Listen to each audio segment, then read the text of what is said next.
ఎన్నికల టైంలో అన్ని పనులు స్తంభించిపోతాయి. ఎందుకు అంటే డబ్బులన్నీ ముందు అనుయాయులకు కట్టబెట్టడం, ఆ పనుల మీదనే ఉంటారు.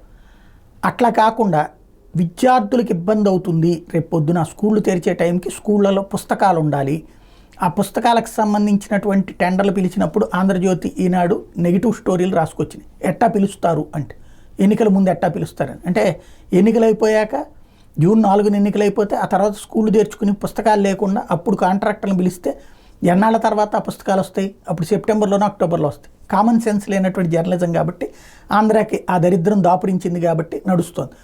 ఇప్పుడు కీలకమైనటువంటిది ఏంటంటే పుస్తకాలు, పాఠ్య పుస్తకాలు ఇవన్నీ గొడవలన్నిటి పట్టించుకోకుండా ప్రవీణ్ ప్రకాష్ సిన్సియర్గా చేసుకెళ్లారు. జగన్ క్లియరెన్స్ ఇచ్చేశారు. దాంతో ఇప్పుడు పాఠ్య పుస్తకాలు అందుబాటులోకి వస్తున్నాయి.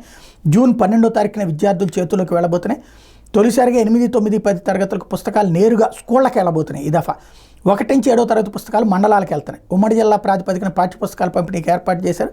గత 5 ఏళ్లుగా పాఠశాల తెరిచే నాటికే 100% సరఫరా చేశామంటూ ఇంకో పక్కన సాక్షి ప్రాజెక్ట్ చేసుకొచ్చింది.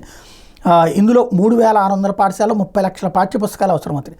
1వ తరగతి నుంచి 10వ తరగతి దాకా చదువుతున్న ప్రతి ఒక్క విద్యార్థికి పైసా ఖర్చు లేకుండా ఉచితంగా ఇది ఇస్తున్నారు. దీనికి జగనన్న విద్యా కానుక అనే ఒక కిట్ పేరు పెట్టారు.